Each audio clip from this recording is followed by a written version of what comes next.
Hyperbarics for heroes. A hyperbaric chamber. And hyperbaric. Hyperbarics for heroes. While most people associate the chambers with physical healing, it turns out they can also provide therapy for mental issues as well. We're doing hyperbaric air, so there's no hood, there's no mask, and you're in here able to talk.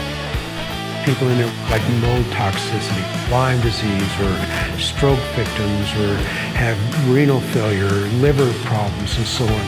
And this will help them. If it helps one, is it not worth getting them into the chamber?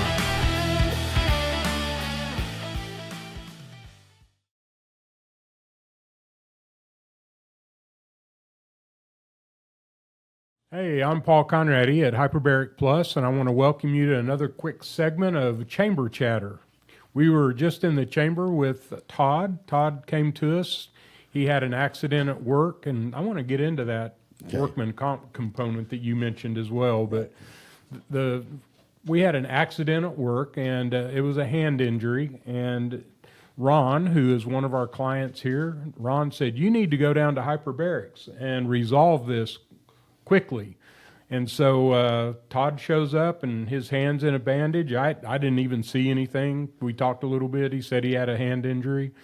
And he had severed a finger. It had pretty much come off, and they were able to sew it back on. And so getting in the chamber and getting the circulation and perfusion is what they refer to that as, getting perfusion back into that tissue. Yes, sir. And so how did that, what was the outcome of that? And then we'll get into Plan B here. Well, the outcome was, first of all, everybody that saw it was just like, you can't be saved.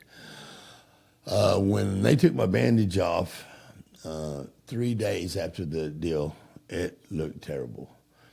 That's when Ron sent me to the chamber. And 2 weeks later, when they took the bandage off for good, he had already wrote a note saying that I was going to be on very light duty. When he pulled the bandage off, and even I looked at it, it resembled nothing of what I thought it would, nor did the doctor, because he looked at me and said, my gosh. And I told him I'd been going to the hyperbaric, and he said, look, you're ready to go back to work. And everybody is in disbelief of what my finger looks like now. So it turned out great. Well, one of the things that comes into play there is always infection, and I tell people anytime that they know they're going to have a surgery, how important it is to go 2 times before your surgery and 8 times following your surgery. And if you do that, your recovery time is literally 1/3 the time. And I think you can probably speak to that. Your doctor even made mention of it. As a matter of fact, he did say that I had, during that 2 weeks that I had the bandage on, I had a little bit of infection in it, and it all pushed out. That's his exact words, were it pushed out. Yep. So that's what we see happen all the time. Your type of injury would have been called a crush injury. Right. And because it literally turned the bone into gravel. Yes. It was all crushed. Yeah. And that is one of the things that hyperbaric oxygen Yeah. is approved for, is a crush injury. Yeah. And we're doing hyperbaric air. Right. And everybody's like, well, it's not oxygen, it's just air. And I go, it's the pressure. Right. It's not the oxygen, it's the pressure. Right. And here's an exact example of how well that works. Yeah. But what really got me is okay, so you rebound from this crush injury pretty quick. Right. But we were talking, and it wasn't until we were talking in the chamber that you said, well, there's another component here. I had what we think and what you think is a spider bite. Right. It was a large open wound on your back, and you had it for how long? Well, I'd had it for 3 months when I finally got tired of dealing with it. You know, I went in.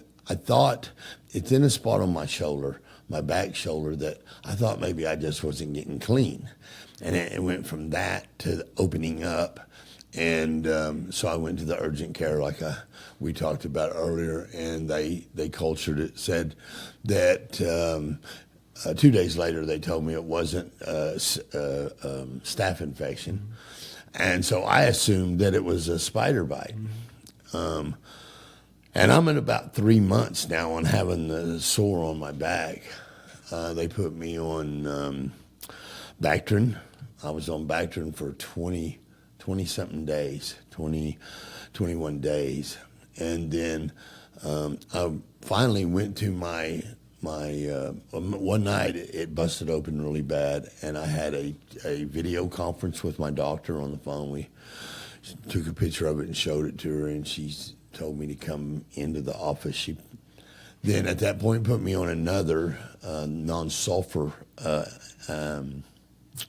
antibiotic, and so I did that. So for 21 days of that, and then another 2 weeks, which was 14 straight, I've been on antibiotics. So at the point that we end that, it's still open. So they referred me to a dermatologist. They thought that I had some melanoma is what they thought it was. And when I went in, the dermatologist did the culture or the biopsy or whatever you might call it, and said, look, this is a cyst. It's not a cancer tumor, it's a cyst, and I'm going to give you some more antibiotics. And she said, this is a non-sulfur based also. It's really a high dose of antibiotics. So I took that for 14 more days. At the end of that, it wasn't closed. So when was this hand injury in all of that time frame? Had you had the hand injury yet when you're dealing with all this? Yes, because they gave me, when I had the hand injury, they put me on an antibiotic, knowing that I was taking one already. They put me on another antibiotic for my hand. So I had 10 days of that antibiotic, and I had 3 days of both of them at the same time. Okay, and then one ended, and I kept going with the other one. And that's when I started. So you had constant drainage, you had constant fluid coming out of this open wound on your back. Yeah. And how many times did you dive? And what you told me was that stopped. How many times did you dive when that stopped? When I started when I took the antibiotic that the dermatologist gave me, I think I had 7 or 6 days of antibiotic left. But I did 8 dives the first week, and I think I did 8 or 9 dives the next week. I was coming in taking 2 a day. And then at the end of that 2 weeks is when, and let me back up a little bit. They had already referred me to a surgeon because they had determined that with them antibiotics that didn't work, my back wasn't going to close up. And it went from them saying, you take these antibiotics, the decision you'll have to have at the end of these antibiotics is whether you want to have it removed or not, because it's not going to be open anymore or crucial. If it's a little painful, you can have it removed. It never closed. So when you started doing, and we're going to throw some pictures up that you're going to send me back, so we'll edit some pictures in here, but when you started Hyperbarics, how large was that open wound on your back? It was about this, the open wound was probably the size of a nickel. Okay. It had been as large. The cyst was as large as a baseball, but the opening was about a silver dollar when it first busted open, and now it's closed. What's the size of the cyst? The size of the cyst right now is probably about 2 inches in diameter. Has it reduced since you've been doing? It has reduced since I've been in here, and not only has it reduced, but I can say for positively sure, in the last 10 days from today, I have had no drainage, no dripping, no bleeding. It still has a little red around the edge of it, but it's closed up. It's closed up. Mm-hmm. So the reason that this is so important, in fact, one of the people you were just diving with, she left, and she's going to do a video with us too, because she was coming in with her brother and her sister, who both had some issues that they needed to be in here, and she just wanted to make sure they came in, so she was coming with them. We discussed that. Yeah, she did about 20 sessions, and So when I first met her, she goes, "Well, Paul, I don't have a problem. I'm here Yeah. because of these guys." And about 20 sessions in, about a month in, she came in very giddy one morning, and she had just talked to her doctor, and her adrenals had failed Yeah. about 4 years previous. And, Right. and for 3 years, they tried to start her on all different medications to restart her adrenals working again. And they finally said, "We've tried everything. So you're gonna have to be on steroids 4 times a day from now on." So she was on steroids 4 times a day for a year. She did 20 sessions of hyperbarics, and her adrenals are normal now. Right. No more pills. But she didn't have a problem. Yeah. You know, I mean, that's just crazy. Every time Yeah. somebody comes in and says that, Right. there's always something else Yeah. that gets healed, and that's Yeah. what. You never know. You're going to concentrate on this one issue, but Right. you're healing your whole body. I mean, your whole body's getting benefit, and this is one of the stories. This is how I've it been happens. sick for so long from the antibiotics. Nobody told me to take probiotics. I didn't know, but I've been sick so long that I'm counting my good days, and I'm on day 10 today. No nausea, no upset stomach, no losing fluid from my back.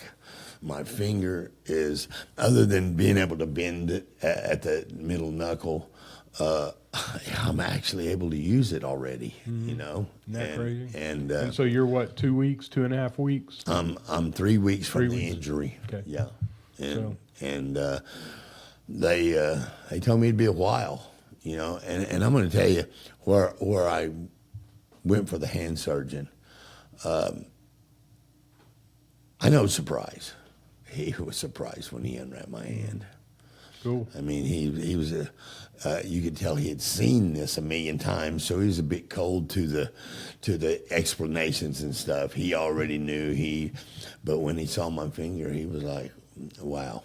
Wow. So And at one point, you mentioned something, because this was a workman comp injury, and you Right. mentioned something to the people that were administering the workman comp component. right. And you told them you were doing hyperbarics, and what was their response? Well, number one is we don't cover hyperbaric, but Isn't that crazy that you Yeah. had all this success? And every time I've worked with workman's comp, Right. I got cease and desist letters from oh, workman is that comp right?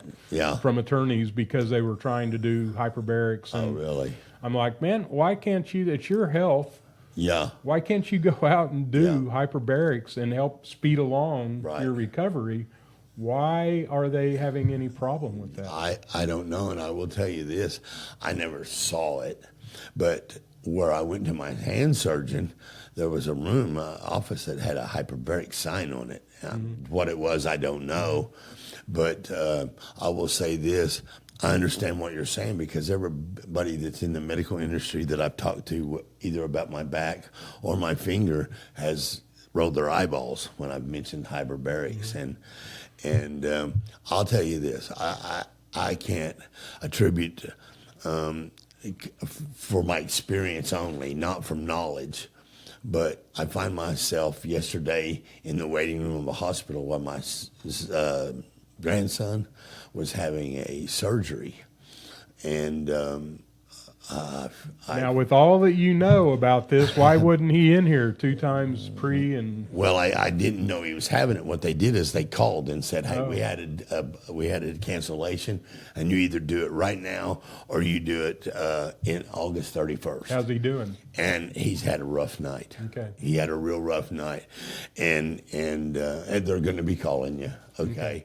And while I was discussing this in the room yesterday, in the waiting room, I was talking about the 100-foot dive in Lyme's disease, and this lady says, "I have Lyme's."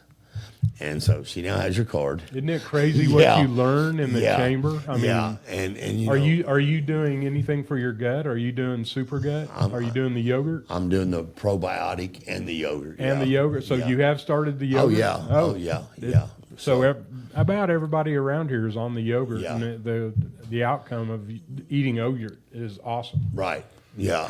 Look, I don't know what the timetable is on that, but from all the antibiotics I'd taken, every day was miserable, and it was about a day and a half.